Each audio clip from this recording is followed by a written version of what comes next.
Coming down to the 16th pole, Catholic Boy is pulling away. He's so impressive today, the others didn't even have a prayer. Catholic Boy rolls in the run. Happy Travers! Live from the backstretch at historic Saratoga Racecourse, this is Racing Across America with Seth Merrow. Racing Across America is brought to you by Pinnell's Restaurant, a Saratoga tradition since 1922. 284 Jefferson Street, Saratoga, just minutes from the track. The Leah Auto Group. To search their inventory, schedule a service appointment, or find a dealership near you, visit leahcars.com. Leah Cars for life. And Woodbine Racetrack. Pick, bet, and cheer on world-class horse racing north of the border.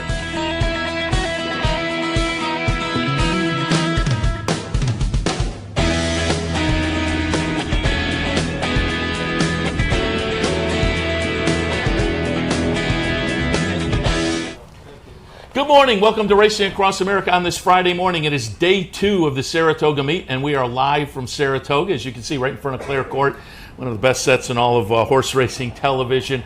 And it looks like it's going to be a nice day. It's a little cloudy right now, a little bit humid, but knock wood, hopefully things hold out nicely. We are off the turf. We mentioned that earlier on the Handicappers Report. Off the turf, 4 races on for 2. We're off 2, 6, 7, and 10. We are on the turf for the feature, race 9, and also race 3 a little bit earlier on the card, so adjust your handicapping accordingly.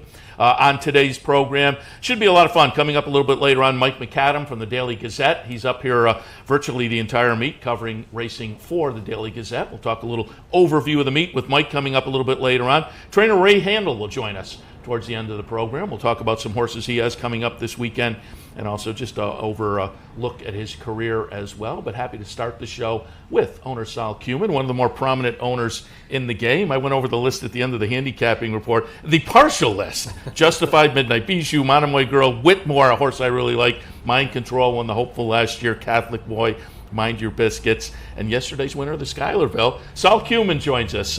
Good morning. Congratulations for the win yesterday. Thank you very much. Good way to start the meet. I was going to say, first stake in the meet and you get in the winner's circle. That's got to feel pretty good. It was nice. We moved into our new box yesterday, so we weren't sure if it was going to be hot or cold.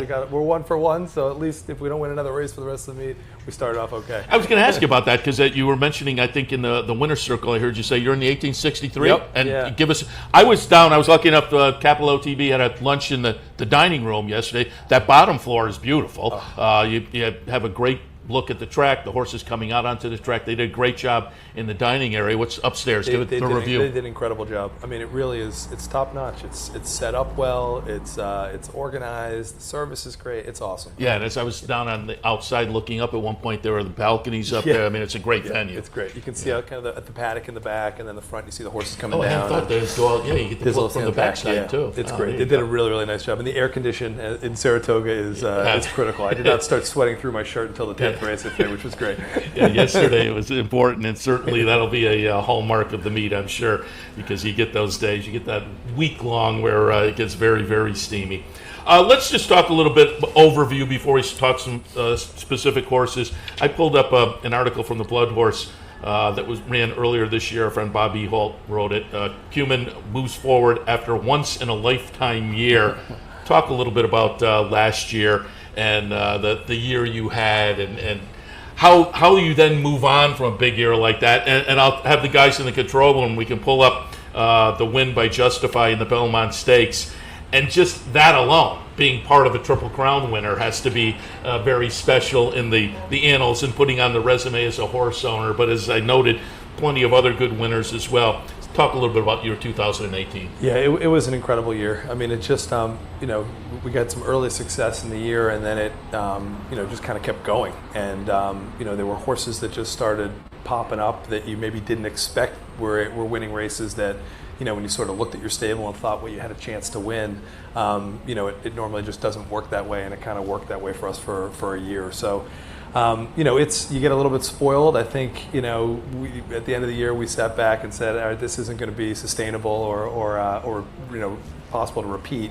But you go back to the drawing board and you kind of have your plan and you try to stick to it and hope that, hope that you're going to be able to win some races. I mean, I think we've had a pretty good first half of the year, but compared to last year, it doesn't feel as good. So we're hoping that that we can get some wins here at Saratoga. I mean, there were just a couple days last year, the Oaks Derby weekend with Monomoy Girl winning the Oaks and obviously justifying the Derby was a really special weekend. Travers Day up here, you mentioned Whitmore, no horse that we weren't sure was going to win that race, and obviously ran huge with a great ride by Santana up the rail, and then with Catholic Boy winning the Travers, who again was a little bit of a surprise. So those things, when they come together, it's perfect. It's a lot of hard work, and obviously you got to get super lucky.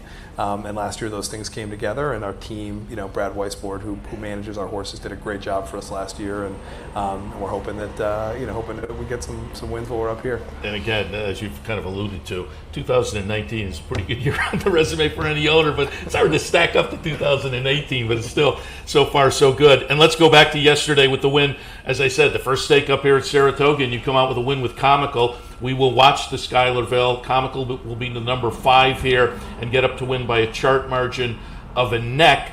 Talk a little bit about this horse. Ownership group, including, and I guess the main owner is actually Eric Johnson from the Colorado Avalanche, the NHL defenseman. Talk a little bit about yesterday's race, but how did you get pulled into the ownership group for Comical? Sure, yeah. Eric's a real close friend of mine. We've owned some horses together in the past, and he's come to Saratoga. He's based mostly in California. He seemed very happy to win a Saratoga stake. He was very happy. I mean, this has been on his radar for a while. He's been sending me a text every day saying, "Are you ready? Are you ready?" And so, he had told us about the horse before she ran first time. She, won in California. It was obviously super impressive. 4.5, you always get a little bit nervous because you're just not sure how it's going to translate. But with her pedigree, we just felt like if she was able to win this race for the price we were paying, it would be a pretty good time to plunge.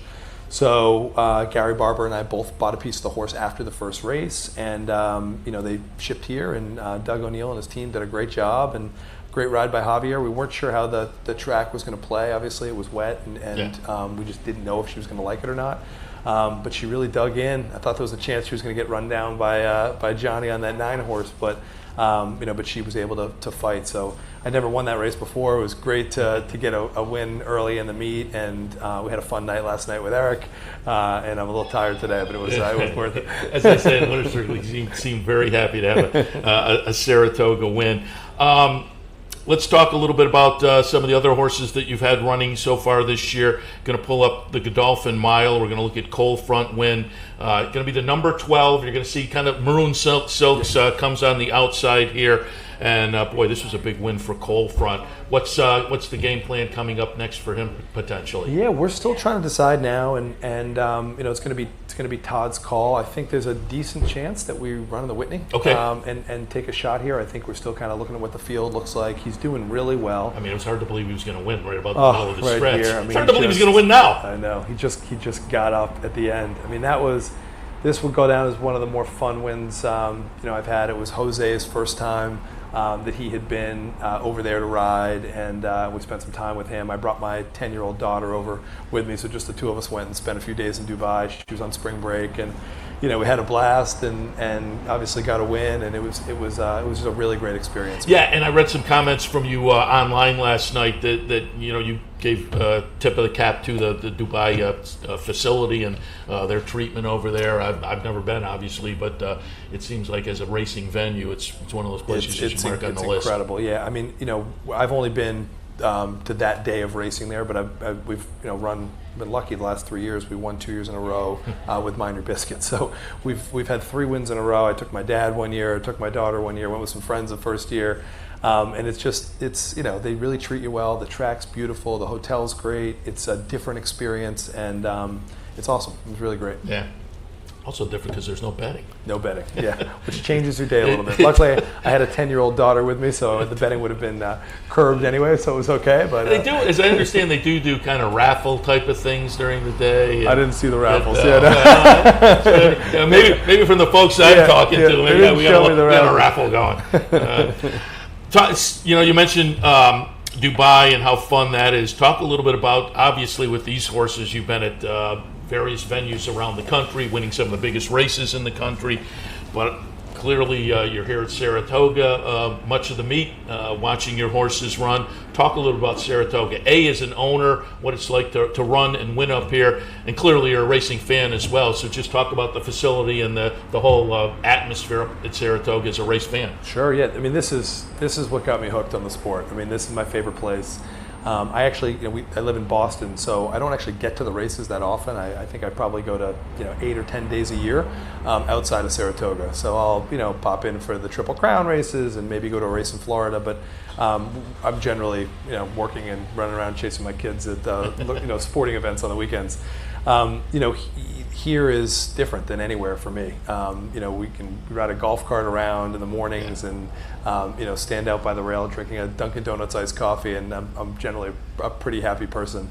This week I snuck up for a day. I've got to leave in a couple hours. My kids have lacrosse tournaments all weekend, so I won't be able to watch the races this weekend. I'll be watching the Diana on my phone on the sidelines as I'm yelling at my kids to try to score a few goals and have a couple assists.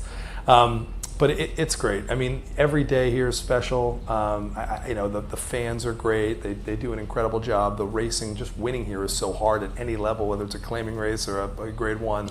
Yeah. All the best trainers send their horses here. Some of the best riders in the country are here.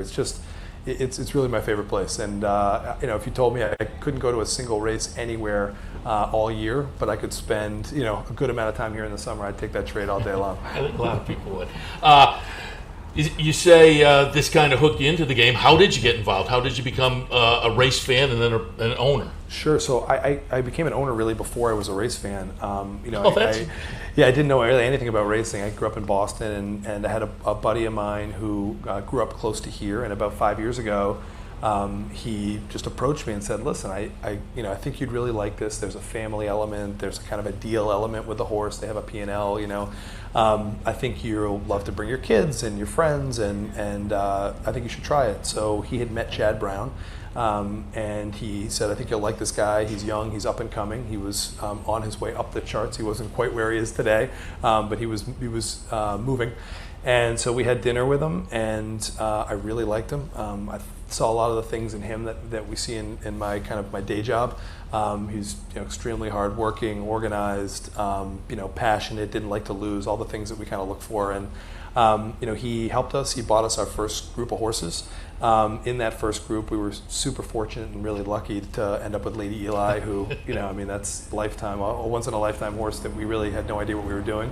I went on that journey, spent some time up here in Saratoga, and that really is what kind of got me hooked. So, we've gotten more serious about it over the last 3 or 4 years, and we've sort of run a little kind of a side business around it. We've got a couple partners, and we kind of run it, and it's been super fun. That's certainly a great way to start out, Lady Eli. She was just a great horse with a great story throughout the career as well. Hedge fund manager, day job. So talk a little bit about, are there similarities? Are there things you take over from that profession into the horse racing game? Yeah, for sure. I mean, I think it's, listen, we're pretty good at knowing what we know and what we don't know, right? So I don't go to a sale and say, I really like the way that horse is walking, or I've studied the pedigree. I feel like I'm going to have no edge, and there's going to be people that are doing this a long time that know more than me. So we approach the game with that attitude, and we've tried to surround ourselves with just good people, right? We've got a great team that manage the day-to-day for us, with Brad Weisbord and Liz Crow kind of running the show. And we've got a great group of trainers. We've got some other trainers that buy horses for us. We've used other agents that have done a really good job for us. So it's really becomes a people business. We try to have guys around us that we trust, that have done well for us, and we've learned more, and we kind of know, at least for us, what works and what doesn't work. I think one of the things that we're trying to do a little bit differently is, in our day job, we use a lot of data on things that work and don't work. We make plenty of mistakes. We bought lots of bad horses. We've bought some good ones, and we sort of try to figure out what works for us, so we don't make the same mistake twice. Sure. And then maybe when we get lucky, trying to put ourselves in a position to maybe get lucky again. So we pour over the data of different trainers on different surfaces, and different agents and different price ranges to buy horses in, and buying horses, privately after certain starts and versus the public markets, and we're building a pretty good database on how things are going, and we hope that gives us a little bit of an edge in what we're doing. But again, at the end of the day, you got to get lucky, and we've been super fortunate so far, and we're hoping it'll continue. What's it say? Luck is 90% hard work, though. It's something like that. I didn't have it right, but I'm in the ballpark, I think. You mentioned Liz Crow. She was involved, I know, with Monomoy Girl. We had her on here last year talking a little bit about that. And let's take a look. Let's pull up the Breeders' Cup distaff from last year. Monomoy Girl will be the number 11. Boy, she was just phenomenal. I had Brad Cox on with me earlier this year, and I know you guys are pointing for the Apple Blossom. Some setbacks. She hasn't been seen yet, but I asked you a little bit about her as you came onto the set. Just talk a little bit about her last year. Again, getting it done here in the Breeders' Cup distaff to cap just a phenomenal season. But talk a little bit about last year and then where she's at this year in the comeback. Sure. Yeah. So I get goosebumps watching this this race. I absolutely love this filly. So obviously had just a terrific year last year, and we did what we thought was the right thing. She was fine, but we gave her some time off just because she'd worked hard all year. We brought her back. We had breezed her a bunch of times. We were pointing to the Apple Blossom and kind of getting ready for the season, and we just had some setbacks. She ended up not feeling great, having some colic. We had to send her to the farm. We took our time. She's been galloping at the farm, and she is shipped back to Brad Cox either yesterday or today, this week, and she is back. So we'll take our time, and our goal this year is to try to get one race in her before the Breeders' Cup, and give it a shot. But if she's not ready, we'll take our time. I think we're pretty sure. We'll talk to our partners, but I think this group really enjoys racing, so I think there's a high probability that we'll race her next year. And just because we all enjoy it, and obviously this year we didn't get to enjoy her as much as normal, but we'll listen to her. If she doesn't want to come back, we'll do right by the horse. We've been through this before. Horses like Lady Eli, you've got to you treat them well, and they treat you well. And she's been she owes us nothing. She's been unbelievable. But I'm excited for her to come back. I know she's got a great fan base. She's an unbelievable filly with a ton of heart, and means a lot to Liz and a lot to the Brad Cox barn and to us as well. So we're hoping we get to see her later this year. And talk a little bit about, you've kind of alluded to it already, but you picked her up at a sale. Again, Liz Crow was instrumental in that, and we talked, as I say, last year with her about that process. But talk a little bit about, that was a sale. The winner of the Schuylerville yesterday, Comical, you picked up after the first start. Any philosophy there as to, do you parse out percentage-wise sale horses versus horses you pick up after a start or two of the career, or is it all kind of serendipity? Yeah, it's a little bit of a mix. I mean, I think we come into the year with a game plan. We mostly have a tighter plan around what we're going to spend at the sales for yearlings and 2-year-olds. And then the plan will be a little bit looser on what we do privately. We kind of know what we like and what we're looking for. Sometimes we see a lot of stuff. Sometimes we don't. I think the perception out there, I think, is that it's pretty easy to buy horses privately, and I think people look at it sometimes like it's easier work. I think when you're actually doing it, it's a little harder than people think for a couple of reasons. One, everybody thinks their horse is worth more than it is, right? So, and you can't make a living overpaying for things, so you have to try to find fair prices. You also have to find the right horses that you're buying. You have to find willing sellers, which, when Seth Klarman or Godolphin wins a race, those horses aren't for sale, right? So you kind of know what is potentially, buyable. You have to be a good partner, I think, and be someone that someone's willing to partner with, so kind of know your role. If you're buying a minority piece, then you got to be a minority partner and act like one. If you're going to buy a majority piece, then you're in a position where maybe you're moving the horse to a different trainer, or you're a little bit more active in the horse's career. And we've had great partners. We've had some partners that didn't work out quite as well, and you just know that. So you end up, you go through a weekend, you'll see 3 or 4 horses that are interesting. Maybe one is potentially buyable. Some of them don't vet. So it's a lot more work than probably it looks like. But it's a place where we enjoy it, and I think it's been a big part of our program, and I think we'll be going forward. Before we let you go, just talk a little bit. You mentioned as you came on the set this morning, you had some horses coming up here at Saratoga. Looking forward to the Diana you have there, and talk a little bit about what's coming up. Sure. So today we went off the turf. We've got Offering Plan running in the stake later today with Chad Brown. Actually, one of the first horses we ever bought, same vintage as Lady Eli. 7-year-old colt, part of our first group, ran in the Breeders' Cup. His first year. Horse has a ton of heart, New York bred, just one of our favorite horses. I think he'll like a little bit of give in the ground, so I like him today. The race is tough. There's a couple of good horses in there, so I'm not sure how it will play out, but a little give I think will actually be okay, so looking forward to seeing him run. We've got I would say somewhat of a long shot, 12-1 in the Diana, a horse called Secret Message with Graham Motion. The race is a war. I think when you look at 3 of Chad Brown's horses and Bill Mott's horse, it's going to be a tough race. We're getting some weight. I think we're getting 6 pounds from Sister Charlie and from Bob Edwards filly. So I'm expecting her to run great. She's doing well. She's coming off a Grade 2 win in Canada, but I'm not sure she'll be good enough to beat this group. So we'll see. We'll see if we can get lucky. But I'm just excited. This time of year, Saratoga's just starting. I love the early start. We're picking up a couple extra weekends up here, which is good for the guys that have to go back to work. And I'm super happy to be here. Yeah, I'm happy you came over and joined us today. Again, early in the meet, it was fun to bring you in and be able to talk about a stakes winner. Day number 1 at the stakes in the book up here at Saratoga, and I'm sure there'll be plenty more opportunities as I went over that list again. And I'll mention also Midnight Bijou. I last night in prep for the show, I'm going to talk to Mike MacAdam in a few minutes. I was looking at the various divisions. I think the divisions overall are kind of up in the air, except I think she grabbed that older filly and mare division with the Phipps win last night. She has been unbelievable this year. It's interesting because last year having her and Monomoy Girl, it was that race at Penn when one got disqualified, they put the other. It was an uncomfortable situation. One of the first times that's actually ever happened to me. She's an incredible filly. Asmussen's team has done a terrific job. We've got her and Mia Mischief with them, and they've really campaigned both of them incredibly well this year. Bisou is, I would have to agree with you, right at the top of the division. She's doing great, and I think if she can win a couple more races, she will pretty much wrap this thing up. So as I say, great filly, great partners in that one. Jeff Bloom is a terrific guy, great partner. It's been a super fun ride, and I'm excited to see her run. All right. Well, we're excited to see some Sol Kumin runners up here the rest of the meet. Again, congratulations on the stakes win yesterday. Really appreciate the visit. Thank you very much. Thanks for having me. Sol Kumin, again, one of the more prominent owners in the game. I justified Midnight Bijou, Monomoy Girl, Whitmore, Mind Control, Catholic Boy, Mind Your Biscuits, and I've only touched on a few of them there. So certainly we'll see some of these runners up here at Saratoga. Looking forward to that. All right, we'll take a break. When we come back, Mike MacAdam from the Daily Gazette. We'll talk a little bit about his work running around the track, bringing you all the information on a daily basis. That's all coming up right after this. Stay tuned.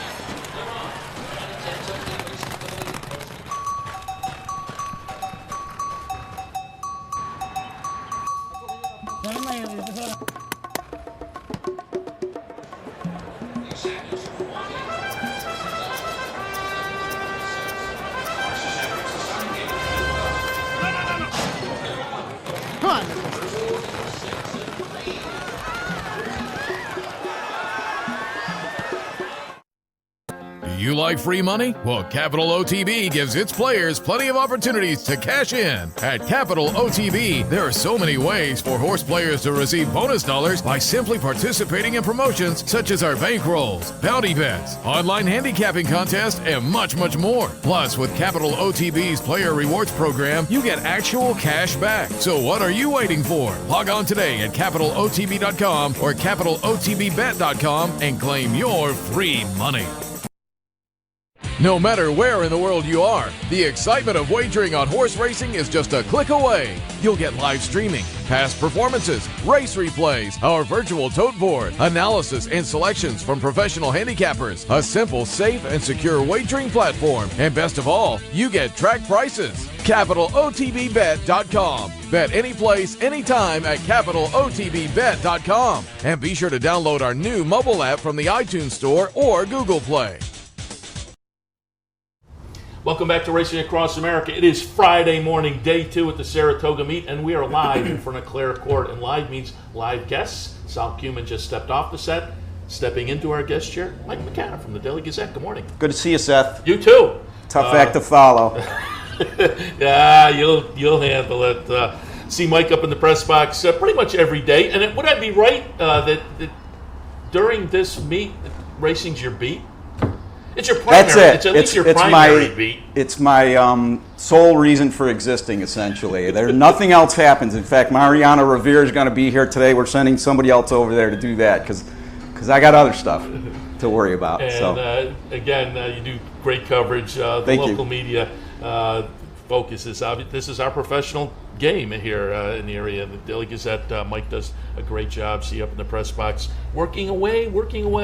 Although we'll talk a little new format in a moment, but the new format takes away your Monday. I'm glad you brought that up, so I didn't have to. For personal reasons, I'm not a big fan of this whole thing because my degenerate Monday goes the way of the dodo and the woolly mammoth, so I'm going to have to get a little creative and finagle my schedule a little bit so I can get a day off on a racing day. We'll get there, though, at some point, but my degenerate Monday was kind of a favorite feature. I'm off Mondays and Tuesdays, which means I'm off the dark days now, but we'll get it figured out.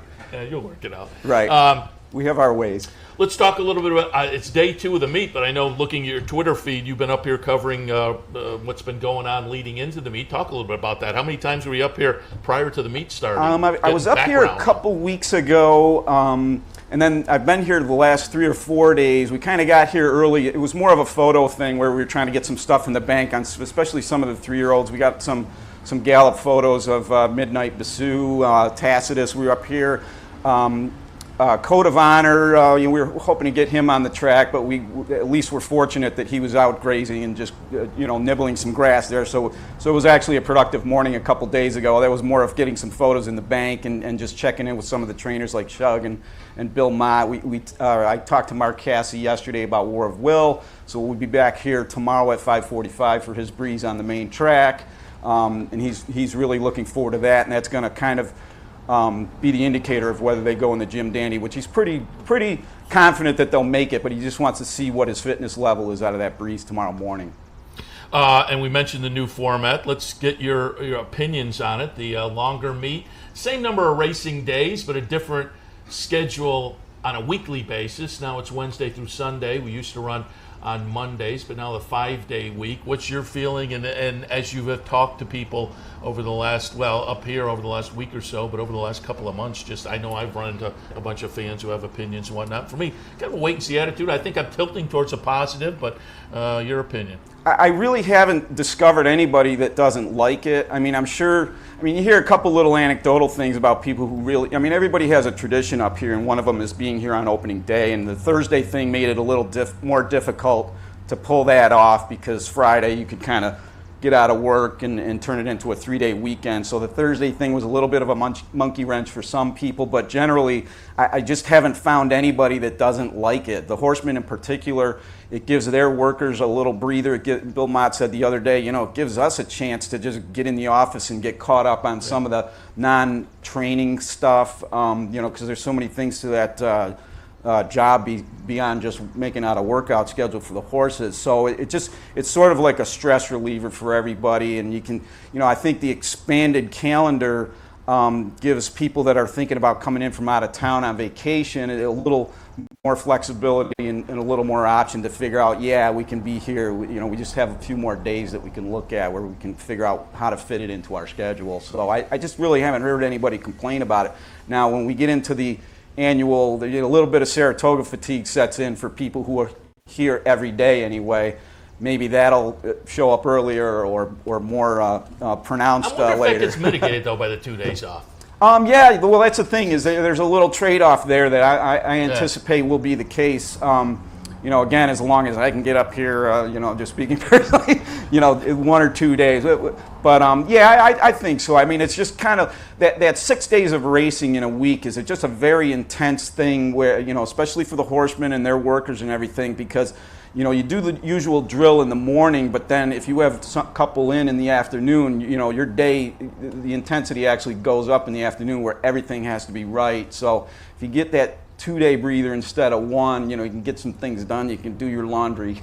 So I am totally keyed into that. I was doing my laundry at 11 o'clock Tuesday night because it's open, and I realized I don't have a shirt to wear on TV tomorrow. Well, I'm sorry I brought it up because I'm staring at a pile back home that I'm going to have to get to probably not until I might be wearing this shirt again on Sunday when I'm here. So I made sure I put enough into the rotation to get me through the weekend, so I'm good to go. Let's talk a little bit about again the new format. You had compiled the list of. Well, I didn't compile it myself. You brought in the list. Yeah, what happened was. When the rumors were swirling around and we were starting to report on whether the change was going to happen, which was back in January or February or whatever, and I kind of threw a couple background paragraphs in my story, and a reader emailed me and said, because I mentioned that Sunday racing started in 1975, and he said, that's wrong, it started in 1979. So I knew exactly where to go, which was Alan Carter, who's the historian at the Racing Museum, and I just said, hey, is this true? And he said, I'll go you one better, I'm going to send you the whole list that himself and the late great Tom Gilcoyne over at the museum put together. I don't know when they did this, and God knows how many hours they spent putting it together, but basically they assembled a list of opening date, closing date, and number of days of the meet going all the way back to the first meet in 1863 when they had 4 days of racing. And so he just emailed it my way. I mean, a couple of recent years are missing, but thankfully, beautifully, I was not incorrect with the 1975 thing as far as being the start of Sunday racing here, but they only did it for 1 year. They shut it down, went back to Tuesday for 3 years, and then in 1979 they re-implemented the Sunday racing, and that's been the case all the way through until 2019. So we got that cleared up, but then I got a bunch of other bonus stuff out of getting this list, which is just, like, I stare at it, and it's just like some cool stuff. I heard somebody in the press box say that yesterday wasn't the earliest opening day.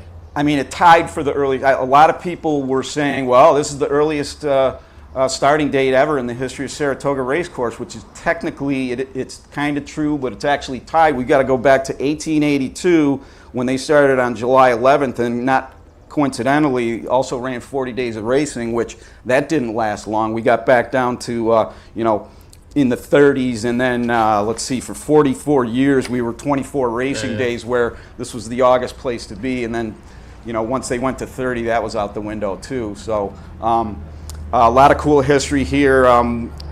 He's got a racing date canceled in 1885 because they were transporting Ulysses S. Grant's body from Wilton down to New York City, down to Albany, so he'd take a train ride and be buried in the cemetery in New York City. I mean, there's some pretty cool stuff in here. Because Grant's Cottage. Exactly. They had to. They put him on a horse buggy, or whatever the version of a hearse would have been in those days, and they brought him from Wilton down to Saratoga and then to Albany, where they picked up the train that took him to New York City, where he's buried. So that's interesting. But they had no racing that day. Yeah, that's interesting that. And I saw you tweet out the other day, a year I remember, there was the year, not necessarily, I mean, it was in my lifetime, I remember, where racing every day. They had that was 5 years before my first year here was 1987. In 1982, somebody must have had too many martinis over at Ciro's because they insanely ran 27 straight days in the wintertime that year. They thought, at Belmont or Aqueduct? They thought they'd make it up. All right. But it did wind they up did to be do that, though. A wild grind. I'm thankful I wasn't here for this. Well, I mean, what do you remember for that? Anything? I was just a fan in those days, but I do remember that at first blush you thought, oh, hey, everyday racing. And then you quickly realize, that at least a day off really does work out. Yeah, exactly. Works for the wallet, works for everything. I'm sure there's some diehards that had no problem with it, but speaking of dying, that died a quick death, and they went back to like I said, it was to make up for some off days in the winter time. That makes sense. It was like just a one-off kind of a situation. All right, let's hit on a couple of. I wanted to bring up again. If you follow Mike's Twitter feed, brings you over to some of the daily Gazette articles, and yet an article about the horse today. We talked on the Handicapper's Report, Hoodoo Song, just a fun horse.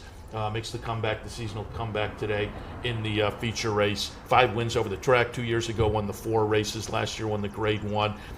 It seemed to me from Linda Rice's quotes in your article, I put the horse in 3rd. I think she's a little iffy on the best performance today, I got the too. same impression from her, and our friend Keith McElmont had a good phrase for it. He said she's been body shaming him for weeks now, and he's an old guy. He's been off for 9 months. He put on some weight, and she said, I've been trying to squeeze him, and I just can't get that weight off. So she said he's probably going to need 1 or 2 before he gets back to that amazing form we saw 2 years ago when he was 4 for 4, equaling 1952 native dancer who was also 4 for 4 in stakes races, by the way, as a 2-year-old, including the Hopeful. And then he ran here twice last year. He won the 4-star Dave Grade 1 before getting beat in the Bernard Baruch. But yeah, I mean, she's not coming right out and saying that, but you kind of can read between the lines that he's going to need at least 1 before we see. Which is no knock on the horse. Of course had a not. long No. layoff, Right. and maybe it will work into that weight shape that she's, will race into that. Very interesting shape. horse, and he did become kind of a fan favorite by the end of the 2017 meet, just because what an amazing feat for him to pull off. On the handicappers report, I said because of that. He said every racing day there are stories, human stories or horse stories. He'll be one today, just to absolutely. see what he does. Also, speaking of nice stories and speaking of your Twitter feed and articles, you tweeted out Eric Johnston, the NHL player who won the feature race yesterday in partnership. Sol Kumin is one of the partners on that horse, Comical, that won the Schuylerville yesterday. But I love the quote you got from Eric. The analogy to football, I thought was great. He said, this is like winning at Lambeau if you're a football player. And that pretty much encapsulated the whole spirit of, how thrilled he was to win here. He's only been here a couple times. He mentioned that he had a filly in the Schuylerville 4 or 5 years ago who came in 3rd place. And I was digging through the charts after he said that. I couldn't really figure out who that might have been. But really, he's only been here on a limited basis. He's more of a Del Mar guy. He's from Minneapolis. He's a classic Minnesota, USA hockey player. Has played for Colorado for like 8 or 9 years now. Played for the St. Louis Blues before that. So he's been through the ringer for a long time in the NHL, but really got interested in racing and became an owner, I think he said like 5 years ago.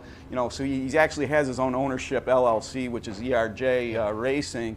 And very enthusiastic, and you can tell he's very appreciative that he could win a race here for someone from Minneapolis and hangs around California a lot. He was absolutely thrilled, and that quote kind of told the story. You betcha, as they say in Minneapolis. Is that what they say a couple other things, too. I know from covering Union hockey, they have a couple Minnesotans on there that are pretty interesting I cats. spent a couple years at RPI, and I roomed across the hall from some hockey players. I'll bet it wasn't loud at all. One of them was from Minnesota, and one of them wound up. And Ron, he wound up to be the coach out at Harvard. Well, Ted Donato's been the coach there for. This was a while ago. Okay, he's been there for 16 years. I don't know who was there before that, as I say, this was quite a while ago. And it looks like they're going to, you speak of him being a Del Mar guy. I was reading yesterday that they're looking next for the debutante out Del Mar. Correct, yeah. He brought that up yesterday. He said it looks good, which, would be a double thrill for him because that's his track. Yeah. I mean, I was reading a Sports Illustrated story about him to get some background yesterday, and he's just like, basically, if he could, he would be at the barn every morning at Del Mar, and he chips in muck stalls and stuff like that. So he's a hardcore. All right, let's talk a little racing the year so far and how it will play into Saratoga. Going to pull up the stretch run here to the Dwyer. Number 3 Code of Honor will be the winner in here, and I bring this up because I have been saying right through the Triple Crown, the 3-year-old scene I think is so up in the air that I think this year Jim Dandy, Haskell, Pennsylvania Derby, and mainly hopefully the Travers will play kingmakers in this division. But coming out of the Dwyer, I think Code of Honor moved himself into a pretty good spot. And he did that kind of running into a slow pace. That was kind of the focus of my meet overview that I had in a couple days ago, talking to Bill Mott about Tacitus and Shug about this horse. And it really, like, they can't remember. A lot of years you say it's wide open, but this year kind of cranks it to another level because for one thing, everybody's been beaten. Yeah. I mean, technically, Maximum Security, of course, got beat when he raced back at Monmouth there. It's wide open, which means Saratoga should be a very important pivot point for that division. Granted, a lot of times people will say, well, it goes down to Breeders' Cup will be kind of the straw that breaks the camel's back, but a lot of people are going to be paying attention to those races, and I think, I know Maximum Security is running in the Haskell. I have no idea what they're thinking after that. If he comes up here, that would be quite the wild scene to see the rematch against War of Will and Tacitus for that matter. I mean, those are the two primary suspects up here for the Travers right now. Who knows who else is going to come out of the woodwork? You notice Game Winner is back on the work tab, so it'd be kind of cool if he showed Derby for him potentially. Which Los Al Derby. Okay.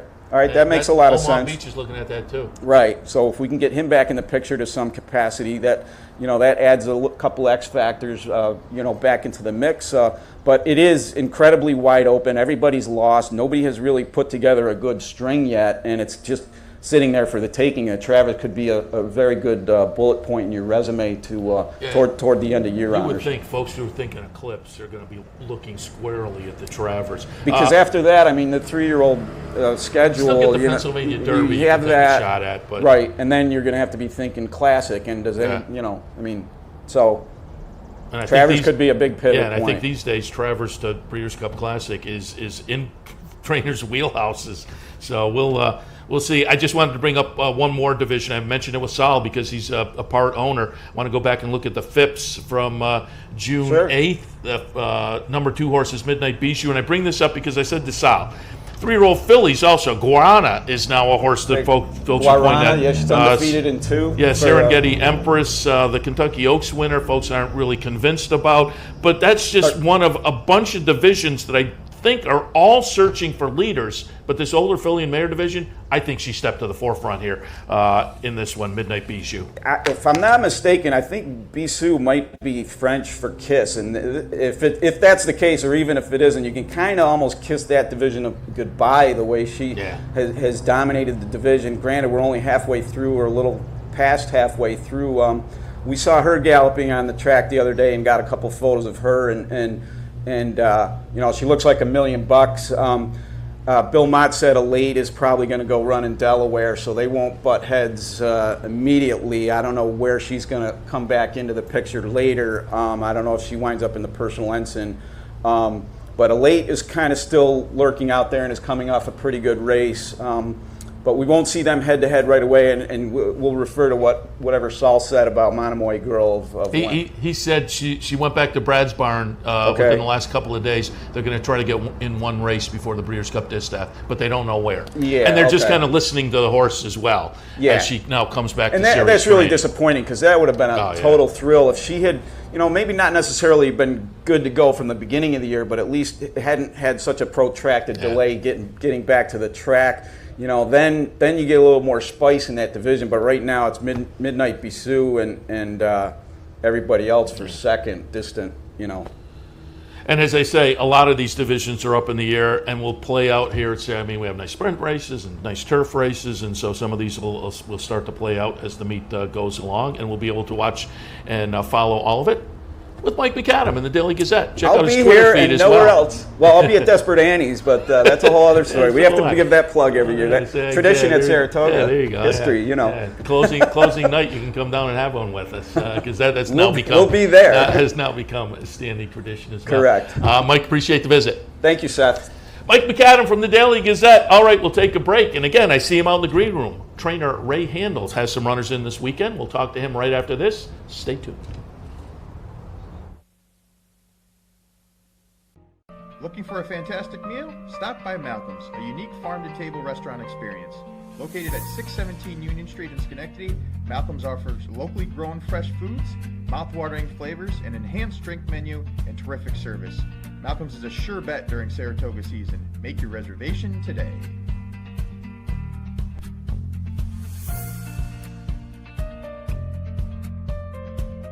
In a recent study of some of the top online wagering sites, Capital OTB won big in total player rewards, far surpassing some of the best-known wagering sites in America. While other rewards programs simply offer you points redeemable for gift cards, Capital OTB's rebates are paid to you in actual cash. Plus, Capital OTB gives you full and immediate access to your money. So if all you're getting now are points and gift cards, join Capital OTB Player Rewards today and get cash back. Visit CapitalOTBBet.com and sign up today.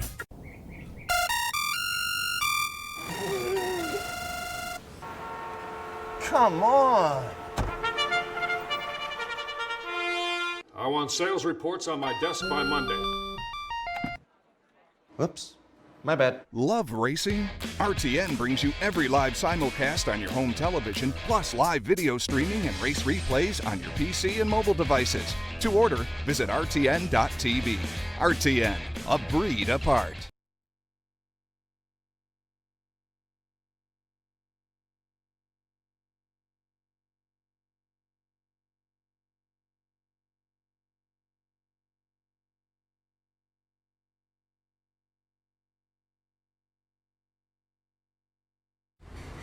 Welcome back. As promised before the break, joined now by trainer Ray Handal, and we were talking before we went on the air. You were one of we were one of your first interviews, and I said, was that 2? And you were saying it's more like 3 years ago. Happy to have you back. Yeah, man, pleasure to be back here. Yeah, it was pretty wild. It was fun. We had a good time, and just getting our foot in the door.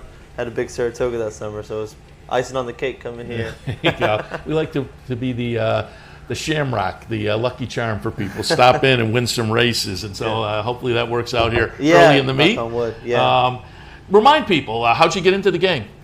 I got into the game. Pops was my dad used to take me to the racetrack when I was a little pup. Taught me how to read the racing form, and just fell in love with the game. And it was the only thing I ever wanted to do in life. So when I got old enough, I just told Dad. I said, I'm going to go out. I was 15, and I said, I want to go out and start learning how to hot walk, and I want to work my way up, and I want to be a trainer. So, I really came from the ground up. I hot walked, groomed, learned how to ride, and kind of worked my way up from there. Now that you've been doing it for a few years, is there anything that you found surprising, anything that you didn't anticipate now that you've done it for a while? It's tough to keep horses running at a high level consistently. It's tough to build any kind of business up. As you grow, there's just so many hurdles you have to overcome to get there. Yeah. But we got lucky, and I've had a lot of good people, a lot of good owners, and support me, and it's been a fun ride, but it hasn't been easy. But looking back, sometimes I think like, how did I do this? How did I get here? But it's been fun. Well, I will certainly tout you had a pretty good Belmont Spring Meet, 24%, so some good numbers down there. That's certainly nice to come in with some momentum into Saratoga. And I looked on Equibase yesterday, and it was interesting. And I looked at your Twitter feed, and you had retweeted somebody who pointed this out. Starter allowance side of the game, you're a little hot over the past couple of months. Ectobar won a starter allowance down at Laurel on Independence Day. Shamrock at Belmont the day before. A few weeks before that, Calculated Risker. I always say those starter allowances are salty kind of races. They are essentially horses that have started for a certain kind of claiming price. Do you point for these kind? Do you head into the claiming game with your owners saying, you know what, we claim this horse, and there's maybe some starter allowances in the books at various venues that we can point towards? I think we keep it in mind. It's just we've had a lot of horses that we claim and we do well with, and they improve and they jump up. Shamrock, we claimed him, and he ran last by 30 lengths. After that, we weren't thinking starter allowance, but he transformed into a different animal, and he's been a beast. And it's just like being a little tactical and being smart and keeping your options open. A lot of people, even the guys that own the horses, will kind of lay out. They're looking at a condition book as closely as I am, and then I have some really sharp owners. So, Paul Braverman actually picked out the Ectobar race. He didn't pick it out, but he's like, there's this, whatever you think. But I always keep everything on the table, and I think just being open-minded and keeping your options open. It's funny, the Calculated Risker one, we kind of snuck him by. I ran it for 25, and he wasn't running so hot, and the New York bred 25 doesn't always go in New York, so I was like, you know what, let's get a little sneaky here. Let's run him for 5 and see if we can get away with it, and we did, and now he's starter eligible for the nickel starter for almost 2 years. So it's a $30-something thousand purse. It's pretty nice for you got to run a upper 60, low 70 buyer and he's got that in him every time. So. Yeah, we've talked about that on the show over the years. If you can get in at that reduced price and as you say, sneak by, then you can look at a condition book for another year or so and just pop in and if you have a horse, you can kind of pick some very nice spots and bring down some nice purses as well. Also, looking at your Twitter feed, I saw that. somebody gave you a hat's tip that you pointed out the filly at the Face-It Tipton July yearling sale, Munnings out of Qualia. Yeah. And I'm just curious as how involved you are in sales purchases. Oh, I go to every sale that when I buy for my clients, I use Oracle Bloodstock, which is Connor Foley and Jim Hatchett. They do all my short listing. I'll get there and they'll have basically a list of, this sale I had like 40 hips, and I go through and I look at them on my own, and then we weed through them and we compare notes, and then we go and make final lists together. I think we really got lucky to get that filly. She was hip 1, and I think if she was any other number, it seems like beginning and the end of the sale, you maybe get away with one. Yeah. I mean, I was supposed to we were supposed to only go to 100, but I could just tell the way the betting was going. I said, just go a half one more time. My guys know when they sell me 100 that it's more like 110, 115 because I go a little bit more. And it worked out. I said 110, and I was like, don't hit anymore. That's it. I'm there with Connor when we're bidding on the horses. So it was fun. She's a lovely filly. She's a May foal. Her half sister is the filly that Morley claimed from Roboto. She's by Into Mischief. Oh my gosh, she's in on Sunday. Okay. I can't remember her name. We'll look her up. Actually, it's one of my clients claimed her with him. Morley and I share. It's a Vinlor. He has I'll Handle the Cash, who's running tomorrow. So he has 2 horses in this weekend. Yeah, we'll hit on that one in just a second. But yeah, she's really nice. She's a Mayfold, super athletic, and if Tom does well and wins some, maybe even get a graded stakes place, she's a pinhook quality type of filly. So. Very good. And let's also talk a little bit about, before we hit some of the races in particular. Oh, one thing, I was again on your Twitter feed doing a little research last night, and I think the guys may have a picture here. And if we can get the picture on the screen, I'll let you take a look at it and help me out here. I'm just waiting to see if the photo comes up because it was you in a golf cart. What's with the pig? Is that a pet? Yeah, we just got another little mini pig too. Do they make good pets? Oh, they're great. They're super intelligent. They listen. We got our new one, and she's that's Eloise. She's a Belmont, and we have the other little ones up here with us. That's my girlfriend Holly in the picture, and so they hang around the barn. Yeah, well, she follows us around. She doesn't even need a leash. They're so cute, and they're great. She learned to sit, to turn. And, so like a dog? In one day. She's 2 months old, and one day. She's litter box trained. They're great. Oh, they're hilarious. Super cute. Yeah, and the horses like having them around. It's kind of like a staple of the barn. They walk by, they see the pig, they're like, that must be the handlebar. I looked at the picture and I was like, what? At first I thought, it was just a dog, and then I kind of took wait a minute, what's going on there? Yeah, she's a sweetie pie.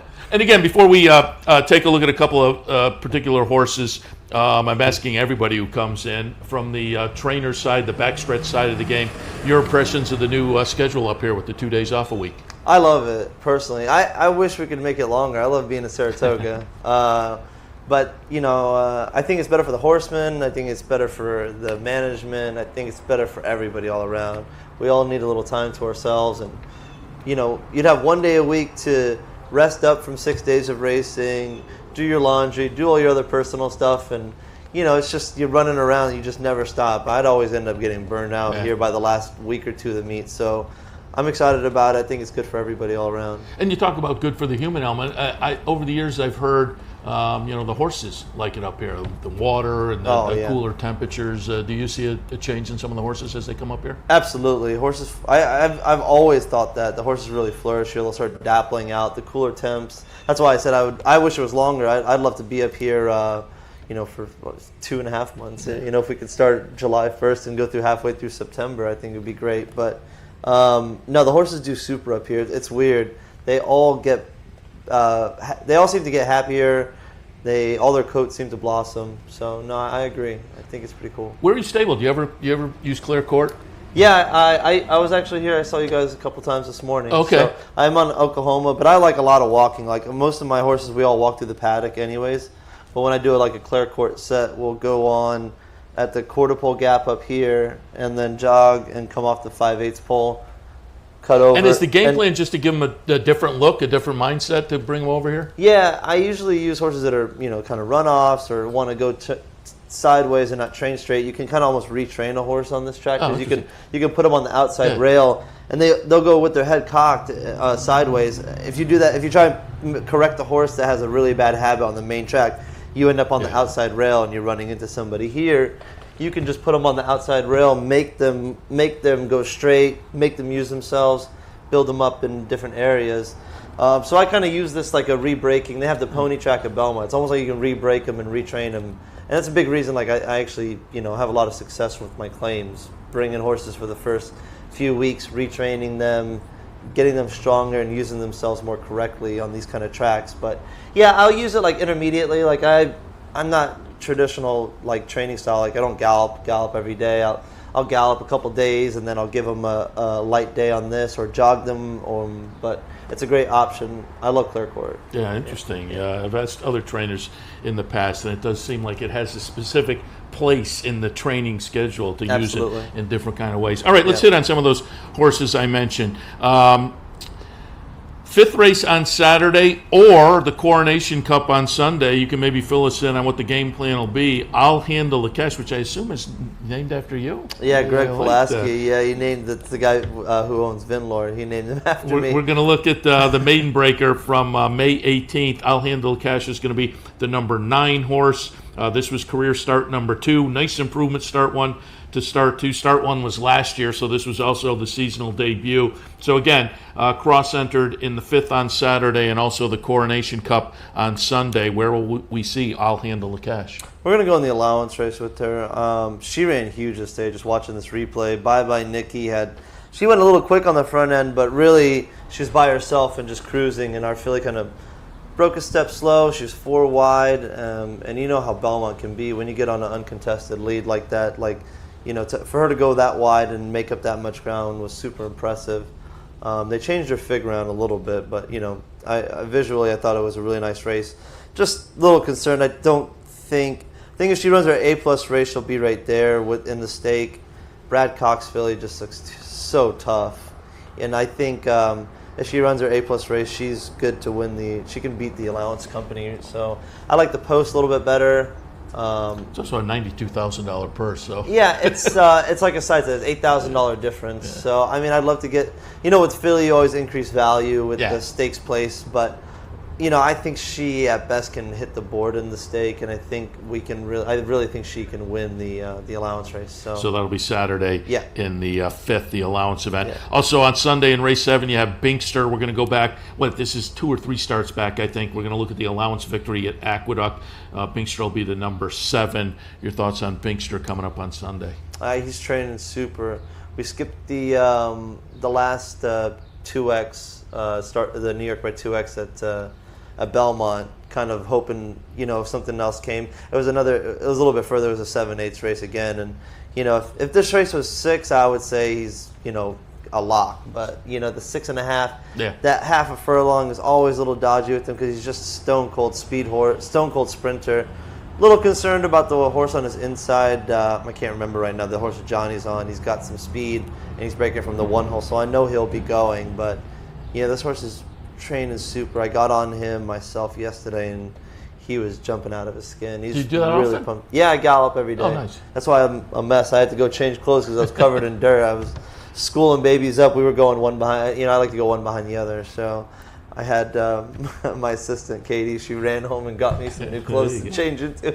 You look fine. You look fine. No, but he's really doing well, and I expect A+ performance. And I think if he fires his race that I think he's going to, he's going to be tough. So very good. Well, we certainly wish you luck with the horses this weekend. You have some others in the claiming ranks as well. Yeah. So we'll take a look at all of those. As I say, you're coming off a nice percentage meet down at Belmont, so you're moving in with some momentum. So again, wish you a lot of good luck over the weekend, but not only that, through the remainder of the meet. I appreciate it, man. Thank you so much. We appreciate your stopping by again, because it's obviously busy out here when you're getting on the horses and training and trying to keep things going during the Saratoga Meet. So we always appreciate the business. Happy to come on anytime. Thank you so much. Appreciate it. Trainer Ray Handal. We'll take a break. When we come back, we'll wrap up this Friday edition of Racing Across America. Stay with us. Where's the best place to find your favorite teams, your favorite food, daily drink specials, and wagering on live horse racing? Legends Field Sports Bar, 711 Central Avenue, Albany. Get your game on day or night with 75 flat-screen TVs, tournament-style pool tables, a private banquet room, and live horse racing. So if someone asks you, where's the best sports bar in the Capital Region? Tell them Legends Field Sports Bar, inside the Clubhouse Racebook, 711 Central Avenue, Albany. Birdstone is an outside front. They're coming down to the finish. Can Smarty Jones hold on? Here comes Birdstone. Birdstone surges past. Birdstone wins the Belmont Stakes. In front, but here comes High Chaparral. High Chaparral, the defending champ, to take it to Falbrough. These two arch rivals head to head with Joe Hart bearing down on them. It's going to be a 3-horse photo finish to the turn. Here's the wire. Photo finish. What if there was a way to become a better horse player, to have a better knowledge of the game, to be more successful? What if there were a way to take what you've learned, what you know, and make better decisions, better choices? In horse racing, knowledge is a powerful tool. Race results and replays, past performances and live streaming, wagering from all your digital devices. Capital OTB. Become a better horse player. Welcome back to Racing Across America. Day 2, fun day 2. We appreciate all the guests. Just had Ray Handal here. Fun to have him talk a little bit about the training side of the game. Mike MacAdam from the Daily Gazette talking the media side of the game. And Sol Kumin talking the owner side of the game. So we covered a lot of aspects of the horse racing game up here this morning, this Friday morning, day 2. Come on up if you don't have plans for today. It looks like it's going to be a nice day. I mean, the sun has kind of bounced in and out. It's a little bit touch humid, but I think as far as racing, you put on a nice short sleeve shirt and come up and enjoy the races this afternoon. I think you'll have a great time. If you can't make it up and you're headed to one of our branches, don't forget there's the Fan Appreciation Day today at our Latham branch. That kicks off in just about an hour, 12 noon to 5 p.m. First 50 folks through the door get a bet voucher giveaway at them at a program. There's a promotional match bet. There's a $100 contest. There's food and beverage. Latham branch today, noon until 5. Today also the bounty bet returns. Play the late pick 5 at Saratoga with your Capital OTB bet account. And don't forget, that has changed up. It used to be you'd have to hit that link on the front page, but NYRA has opened up the bet to everybody, which means the software now is available. You just open up your regular Capital OTB interface, and you can play that late pick 5 on the NYRA tracks now. So that makes it very easy. Late pick 5 today at Saratoga gets you in for a shot at the $1,800 plus bounty. So jump in and enjoy that promotion. Also, $150 late pick 5 play with Sully Crotty today. More information at the website. The OTB Live Bankroll is tomorrow with Anthony Mormino. I believe, yes, it closed last night. The team is closed. But keep in mind, Anthony will have the bankroll tomorrow, and you can watch the live cut-ins during the afternoon and just kind of see what he's playing and enjoy from that aspect, maybe get an idea of something you want to play as well here on the network. The OTB Live Bankroll tomorrow afternoon with Anthony Mormino. Tomorrow there's a $100 online harness knockout challenge.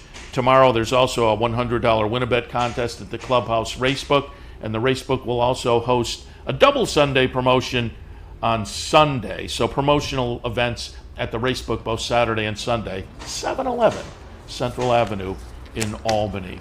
All right, I am going to wrap things up for this Friday morning. And I'm just going over in my head the Saturday schedule. Tomorrow, Handicappers Report at 9. Brian Edo will be in with his program at 10. I know one of his guests, he had David O'Rourke from the New York Racing Association scheduled for tomorrow morning. Sunday morning, 9 o'clock, Handicappers Report, 10 o'clock. The return of Loose on the Lead, the return from last week. We've already been here for 1 week, but the return of Loose on the Lead, Steve Bick and myself, that's 10 a.m. on Sunday. So big programming all weekend long. We're a couple of days in as far as the programming here. We will be a couple of days in as far as racing in about 2 hours when race number 1 goes off here at Saratoga. Enjoy the racing this afternoon. Cash a lot of tickets. We'll see you back here tomorrow morning. You've been watching Racing Across America with Seth Merrow. Racing Across America has been brought to you by CapitalOTBBet.com, the premier online wagering site in New York State. CapitalOTBBet.com. Sign up today. Pannell's Restaurant, a Saratoga tradition since 1922. 284 Jefferson Street, Saratoga, just minutes from the track. The Leah Auto Group. To search their inventory, schedule a service appointment, or find a dealership near you, visit leahcars.com. Leah Cars for life. Woodbine Racetrack. Pick, bet, and cheer on world-class horse racing north of the border. And the new Capital OTB mobile app. Wager anytime, anywhere. Download it free from the iTunes Store or Google Play.